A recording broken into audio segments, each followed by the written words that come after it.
আসসালামু আলাইকুম। SSC 26 batch বা এইচএসসি 28 ব্যাচ আর কয়েকদিন পরে রেজাল্টের ভয়ে ঘুম হচ্ছে না। এই ভিডিওটা যেই ব্যাচই দেখতেছো রেজাল্টের ভয়ে ঘুম হয় না, এবং পাস ফেল কততে, আমি আদৌ পাস করব কিনা, ফেল করব কিনা, আমার জিপিএ কত আসবে, এগুলো নিয়ে নানা জায়গায় আমি জিজ্ঞেস করে যাই যে ভাই এত পাইছি, আমার রেজাল্ট কি হইতে পারে।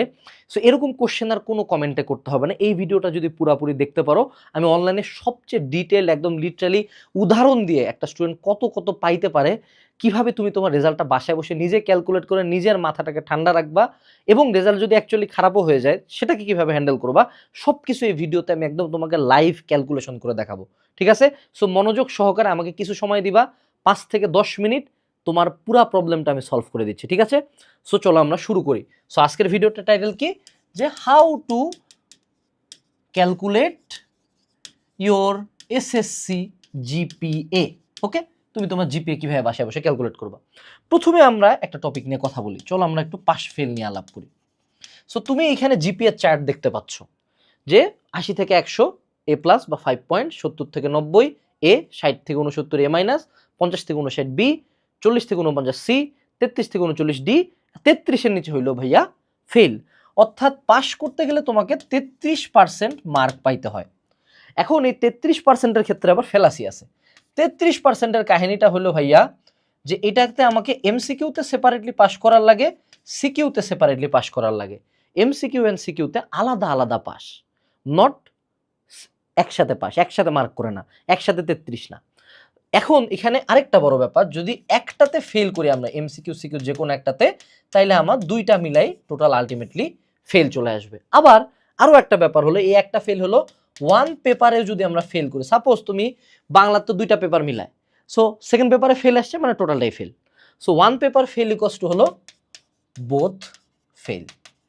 ওকে, ওয়ান এমসিকিউ সিকিউ বুঝলাম, ওয়ান পেপারের ব্যাপারটা বুঝলাম। ওকে, এখন আসো আমরা চলো একটু ক্যালকুলেট করি সাবজেক্ট ওয়াইজ যে আমাদের ফেইলের কাহিনীটা কি। তার আগে আরেকটা আসার কথা বলি, যাদের ফোর্থ সাবজেক্ট, ধরো উচ্চতর গণিত তোমার ফোর্থ সাবজেক্ট, জীববিজ্ঞান ফোর্থ সাবজেক্ট, বা কৃষি শিক্ষা ফোর্থ সাবজেক্ট, ফোর্থ সাবজেক্টে ফেল মানে কিছুই না। Fourth subject fail is nothing, এটা তোমার মূল রেজাল্টে কোনো প্রভাব ফেলবে না। তোমার ফোর্থ সাবজেক্টে ফেল হলেও তুমি যদি বাকিগুলোতে পাস করে থাকো তাহলে পাস আসবে। এবং এই যে তোমার আবশ্যিক 9টা আছে, এই 9টাতে ওয়ান সাবজেক্টে ফেল ইকুয়ালস টু হলো অল সাবজেক্টে ফেল। তোমার ফাইনাল রেজাল্ট আসবে টোটালি ফেল, যেটা হাইলি আনলাইকলি। এখন দেখো, বাংলা, ইংলিশ, সাধারণ গণিত, ইসলাম শিক্ষা, তথ্য যোগাযোগ পদ্ধতি, বাংলাদেশের বিশ্ব পরিচয়, পদার্থবিজ্ঞান, রসায়ন, এই জায়গায় তুমি হয় উচ্চতর গণিত মেইন সাবজেক্ট নিছো, না হয় জীববিজ্ঞান মেইন সাবজেক্ট নিছো।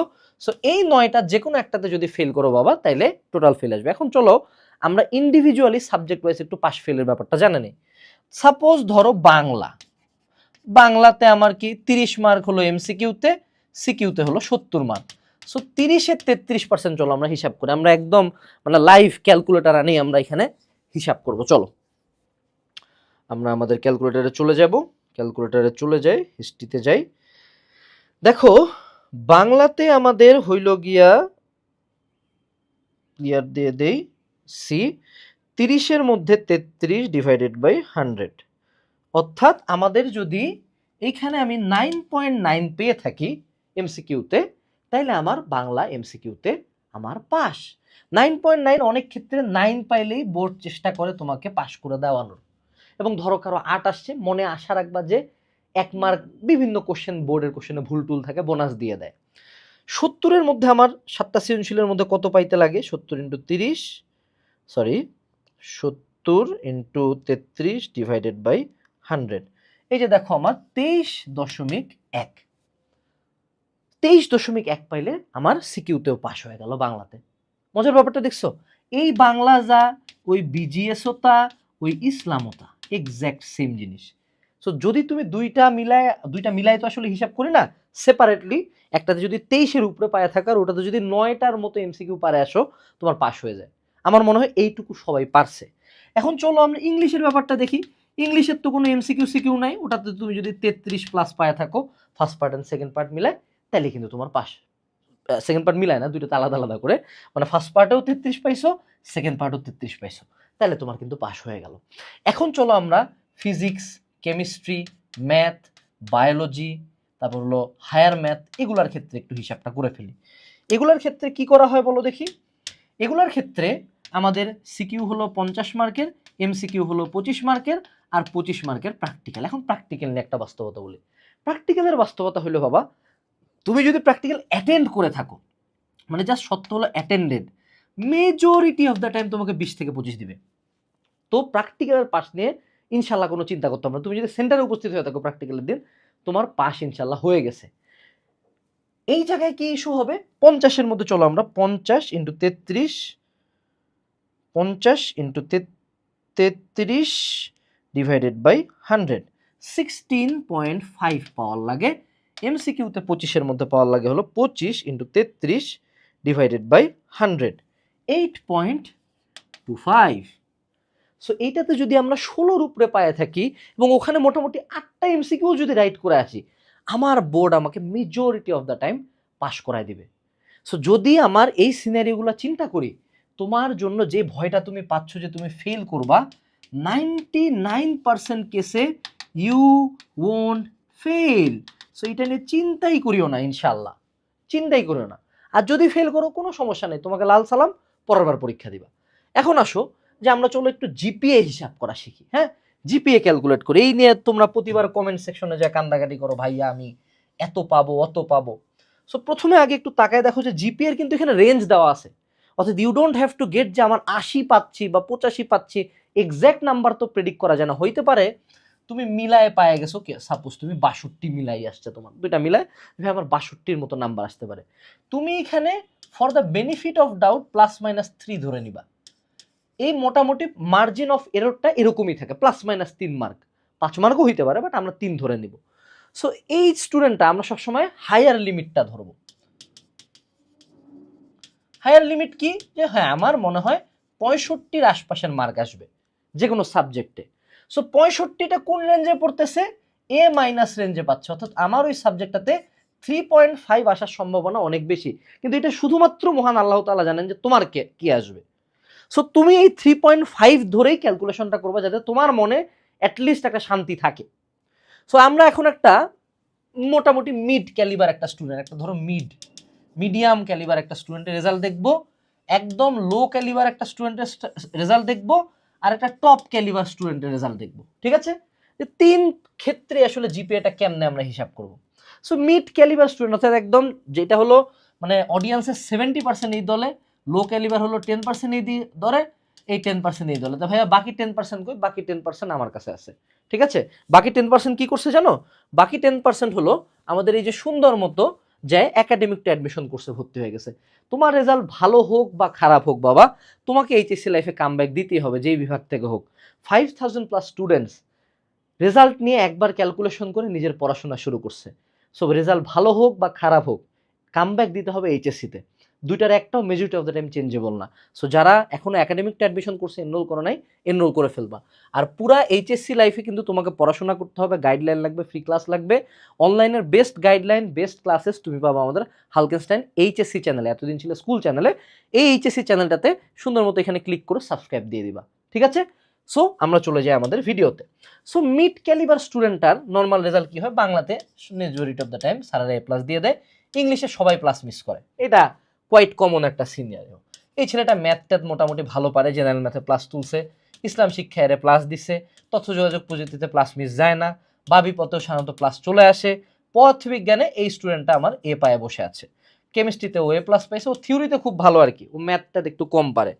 তারপরে ওর মেইন সাবজেক্ট হলো জীববিজ্ঞান, এটাতেও A+ পায়ে বসে আছে। আর ওর হলো ফোর্থ সাবজেক্ট হলো গিয়া উচ্চতর গণিত, এটাতে মনে করো হ্যাঁ ম্যাথে একটু কম পারে, এ পাইছে। ঠিক আছে, এইটা হলো তার রেজাল্ট। সো এখন আমরা একটু তাহলে এগুলার সাথে আনুষঙ্গিক যে পয়েন্টগুলা সেগুলা লিখি। সো সাপোজ এখানে আমি কিন্তু ফোর্থ সাবজেক্ট এখনো কিছু লিখি নাই বাবা, হ্যাঁ ফোর্থ সাবজেক্ট এখানে আলাদা করে রাখছি কিন্তু।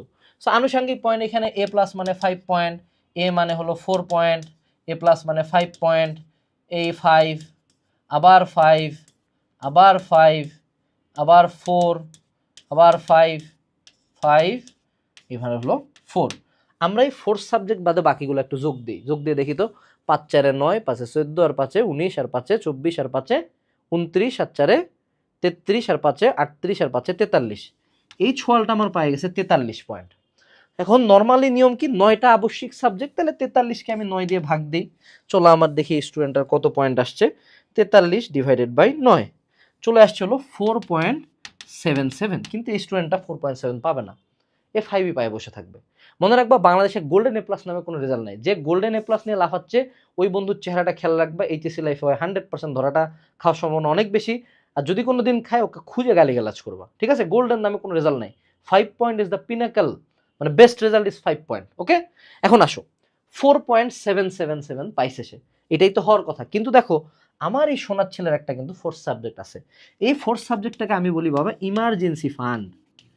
What is emergency fund? উদাহরণস্বরূপ বুঝাই বলি। সাপোজ তুমি তোমার বাপের সাথে এসএসসির পরে ভালো রেজাল্ট করে আইফোন কিনতে গেছো। তোমার বাপে কইছে যে বাবা আমি তোরে 40,000 টাকা দিব, কিন্তু দোকানে যাই শোনা আইফোনের দাম 45,000 টাকা। সো তোমার কাছে কিন্তু জমানো 10,000 টাকা ছিল। সো তুমি কি আব্বুকে 10,000 দিবা? না, তুমি বলবো যে ঠিক আছে আব্বু আমি 5,000 টাকা অ্যাড করে দিচ্ছি। সো ওই 5,000 টাকা অ্যাড করে তুমি তোমার সুন্দর মতো আইফোনটা কিনে ফেলছো। সো এই যে আমার ফোর্থ সাবজেক্টটা, এটা হলো আমার ইমার্জেন্সি ফান্ড। যখনই কোনো জায়গায় কমতি থাকবে ওই জায়গায় দৌড়ায় যায় অ্যাড হওয়ার চেষ্টা করবে। এখন এখানে একটা ব্যাপার আছে, ইমার্জেন্সি ফান্ডে সরকার যে কোনো সময় 2 পয়েন্ট কাইটা রাখবে, কাটবে যে কোনো পয়েন্টে। অর্থাৎ তুমি এই জায়গায় যে 2 এর উপরে, এই যে দেখো সি গ্রেডের উপরে যা পাবা ওইটুকু সে ব্যাকআপ দিতে পারবে। অর্থাৎ যদি তোমার ফোর্থ সাবজেক্টে তুমি 2 পয়েন্ট পেয়ে থাকো সাপোজ, তাহলে 2 কাটা দিয়ে তোমার ইমার্জেন্সি ফান্ডে কত টাকা আছে? 0 টাকা। ধরো তুমি 4 পাইছো, নর্মালি ফোর্থ সাবজেক্টে 4 থাকেই সবার প্রায়, তো তোমার ফান্ডে কত টাকা আছে? 2 টাকা। সো ও কি করবে, এই যে 43 পয়েন্ট হিসাব করার পরে ওই যে ইমার্জেন্সি ফান্ড থেকে আমার 2 আসে যুক্ত হবে। তো এখন কত হয়ে গেছে তার টোটাল পয়েন্ট? 45 divided by 9। দেখো 45 ডিভাইডেড বাই 9, এই যে চলে আসছে আমার স্টুডেন্টটা 5 পয়েন্ট পেয়ে গেল। ঠিক আছে? আরো ইজিলি চিন্তা করতে পারো যে ভাইয়া 4.777 আমার হাতে 2 টাকা আছে, সেই 2 টাকা সেখানে যুক্ত হয়ে যাবে। কিন্তু যুক্ত হয়ে তো 6.77 রেজাল্ট হইতে পারে না, max result is 5। So max 5 point সে পাবে। এইভাবেও চিন্তা করতে পারো। চলো আমরা দ্বিতীয় হলো লো, একদম মানে খারাপ একটা স্টুডেন্টের কাছে চলে যাই। বাংলায় এ টানাটুনি এ প্লাস পাইছে, ইংলিশে সে এ পায়ে বসে আছে, ম্যাথে সে খুব খারাপ, ম্যাথটাও সে এ পাইছে। হ্যাঁ, ধর্মতে সে মোটামুটি এ প্লাস উঠছে, মানে প্রচুর বানায় টানা লেখছে, তথ্য যোগাযোগ পদ্ধতিতে এ প্লাস পাইছে, বিশ্ব পরিচয়ে এ প্লাস ধরা যায়। পদার্থবিজ্ঞানে আসে আমার চান্দুর ছেলে খুব খারাপ করে ফেলছে, ও এখানে বি পায়ে বসে আছে। তারপরে হইল গিয়ে আমার কেমিস্ট্রিতে ও এ পাইছে, তারপরে ও মেইন সাবজেক্ট নিয়েছিল বায়োলজি, এটাতে টানে টুনে তার এ আসছে। আর তার ফোর্থ সাবজেক্ট ছিল হলো গিয়া আমাদের উচ্চতর গণিত, এইটাতে সে টানে টুনে মনে করো কোনো মতন এ মাইনাস পায়ে বসে আছে।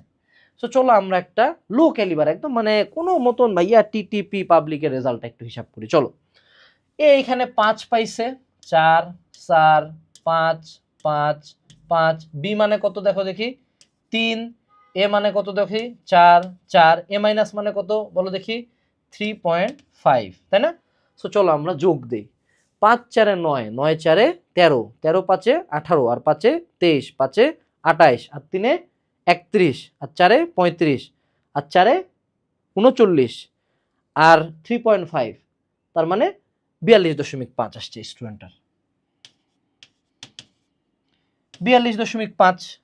এখন এই যে দেখো আমরা লাস্টে একটা 3.5 যোগ দিছি, এটা কি যোগ দেওয়া যাবে? না, এটা তো আমার ফোর্থ সাবজেক্ট। তাহলে আমার এখানে স্টুডেন্টের রেজাল্ট কত? 39.39, ঠিক আছে? 39 পর্যন্ত আসছে। সো আমি এখানে 9 দিয়ে ভাগ দিব, কত আসে আমার? 39 ডিভাইডেড বাই 9। স্টুডেন্টের আসার কথা ছিল 4.333। এখন এখানে আমাদের ইস্যু কোন জায়গায়? ইস্যু হইল যে আমার তো ব্যাকগ্রাউন্ডে 3.5 আছে, 3.5 আছে, তাহলে এখান থেকে আমি 2 মাইনাস দিব, -2 দিলে আমার ইমার্জেন্সি ফান্ডে কত আছে? 1.5। সো 39 প্লাস 1.5 হবে আমার ডিভাইডেড বাই 9, আমি দিয়ে দিব। সো ডিভাইডেড বাই 9 দিলে কত হয়? তাহলে আমার এখানে আসে 40.5 ডিভাইডেড বাই 9। সো এই স্টুডেন্টের রেজাল্ট চলে আসবে আমাদের 4.5। That is also a very good result. মানে এনিথিং বেট মোর দেন 4 পয়েন্ট, আমি বলবো যে কোনো মানুষ বাবা আলহামদুলিল্লাহ পড়বা। প্রচুর মানুষজন ফেল করবে, সো ওই হিসাবে 4.5 ইজ ভেরি গুড। আর আমার টপ রেজাল্ট ভাই, টপ মানে কি, ও সবগুলোতে এ প্লাস। সো হে হালার পোলায় হলো যে ওই যে পাশের বাসার আন্টির ছেলে, গোল্ডেন। তো সবগুলাতে যোগ দিয়ে কি হয়, 5 নং 45 ডিভাইডেড বাই 9, হ্যাঁ পাইছে আমাকে 5 পয়েন্ট। হ্যাঁ 4 সাবজেক্টের পয়েন্টটা কাজেও লাগে নাই। তো এই তো রেজাল্ট বের করে শিখে গেছি আমরা। তো এখন তুমি সুন্দর মতো বাসায় বসে নিজের রেজাল্ট ক্যালকুলেট করবা। রেজাল্ট যেটাই আসুক, এখন আমি তোমাকে কিছু কামের কথা বলি, শুনো। তোমার রেজাল্ট যদি 4 থেকে 5 এর মধ্যে আসে এবং তারপরে যদি তুমি মরা কান্না করো বাবা, তাহলে that's is up to you, তুমি কানতে পারো, কোনো সমস্যা নাই। কিন্তু 4 to 5 ইজ ভেরি গুড। দ্বিতীয় যে ব্যাপারটা, যারা টোটাল নাম্বার নিয়ে কান্দাকাটি করতেছো, প্লিজ আল্লাহর দোহাই লাগে, unless you are going for a very top college, যদিও এইচএসসি লাইফে কলেজ ম্যাটারই করে না, ওই কেস বাদে খুদেই কান্দাকাটি করেও না। আর তোমার বন্ধুদের মধ্যে যে গোল্ডেন না পাওয়ার কারণে কান্দাকাটি করবে, তাকে খুঁজে সুন্দর মতো খুঁজে একটা এরকম করে দিবা, এই দুষ্টু, এরকম করে একটা মাইর দিবা, ঠিক আছে? কারণ গোল্ডেন বলতে কিছুই এক্সিস্ট করে না, গোল্ডেন কোনো কাগজে কলমে কোথাও লেখা থাকে না, ঠিক আছে? এই হলো আমাদের রেজাল্ট। এখন সামারিটা কি? সামারিটা হলো বাবা, তোমার রেজাল্ট যেটাই হোক না কেন, রেজাল্ট তুমি যাই পাও না কেন, তোমাকে এইচএসসির পড়া শুরু করতে হবে। তোমাকে এইচএসসির পড়া শুরু করতে হবে, কারণ অসংখ্য স্টুডেন্ট আছে যারা জিপিএ 5 পায়, এইচএসসিতে পাসও করতে পারবে না ইয়ার ফাইনালে। অসংখ্য স্টুডেন্ট আছে কোথাও চান্স পাবে না, আবার অসংখ্য স্টুডেন্ট আছে 4 পয়েন্ট 3 পয়েন্ট নিয়ে ঢাবি, বুয়েট, মেডিকেল, পাবলিক এগুলা ফাটাই দিয়ে আসবে। সো যারা এখনো এইচএসসির পড়া শুরু করতে চাও না, আমাদের একাডেমিকটা অ্যাডমিশন করছে, এভরি সিঙ্গেল আইটেম, অর্থাৎ তোমার বুক লিস্ট থেকে শুরু করে দাগানো বই, ডাউট সলভিং এআই থেকে শুরু করে একাডেমিক ক্লাস, রিভিশন ক্লাস, প্রত্যেকটা সাবজেক্টের exam, every single thing, even আমাদের অ্যাপের মধ্যে বসে তুমি ক্লাস ডাউনলোড করে ক্লাস করতে পারবা। এত সব কিছু অন্য কোনো প্ল্যাটফর্মে, এবং এগুলো সব কিছু তুমি পাচ্ছ একটা পেমেন্টে, কুপন দিলে আরও 40% ডিসকাউন্ট। সো তুমি যদি এই ভিডিও দেখার পর এখনো এনরোল না করে থাকো, তাহলে আসলে তুমি কোথায় পড়বা আমি জানি না। So best of luck to you, tata.